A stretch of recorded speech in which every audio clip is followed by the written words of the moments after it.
الرحمن الرحیم۔ اللہ تعالیٰ نے دنیا کو ایسا عالم بنایا ہے کہ اس میں راحتیں بھی ہیں اور تکلیفیں بھی ہیں، دونوں چیزیں ہیں۔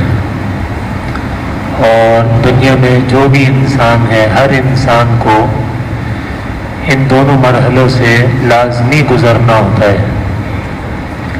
کوئی انسان ایسا نہیں ہے کہ جو ہمیشہ راحت میں رہے، اس پر تکلیف نہ آئے، نہ ہی کوئی انسان ایسا ہے جو ہمیشہ تکلیف میں رہے، راحت اس پر نہ آئے۔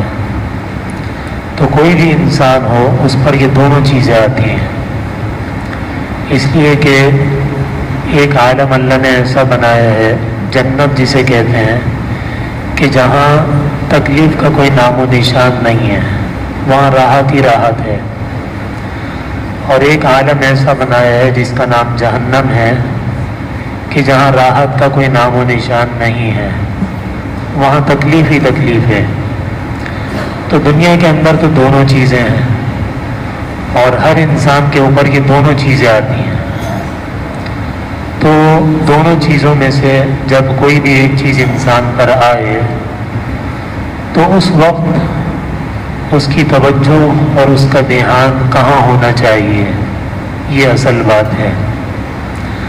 تو جب بھی کوئی راحت ملے، فوراً اس کے ذہن میں یہ بات آئے، کوئی بھی نعمت ملی، کوئی آسانی ملی، کوئی راحت ملی، کوئی خوشی کی چیز ملی، چاہے اپنی ذات میں ہو، اپنی اولاد میں ہو، اپنے گھر والوں میں ہو، کہیں بھی کوئی بھی ایسی چیز ملی جس سے آدمی خوش ہوتا ہے، تو فوراً ذہن میں یہ بات آئے کہ اللہ، یہ جو نعمت آپ نے، یہ جو خوشی، جو راحت مجھے عطا فرمائی ہے، یہ آپ کا فضل ہے، میرا حق نہیں ہے،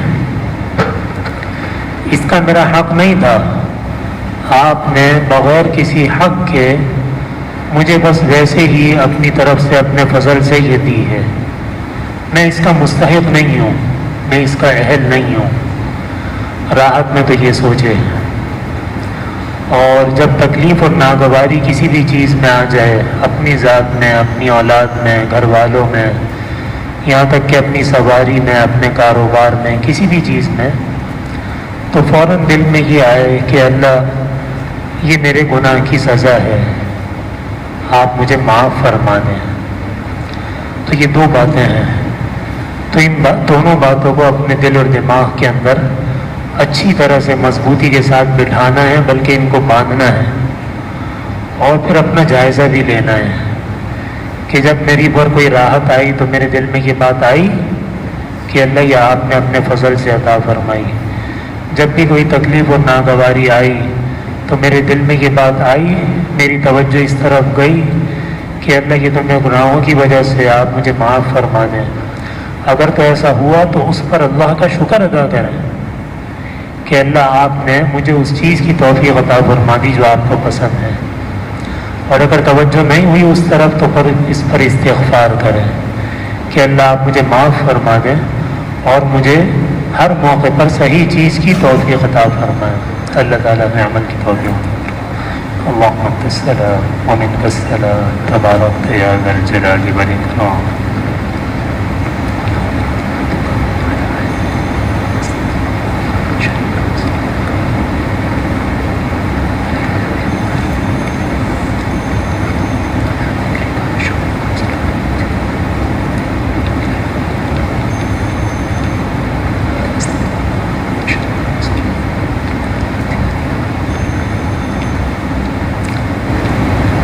سبحان ربك رب العزة عما يصفون وسلام على المرسلين والحمد لله رب العالمين۔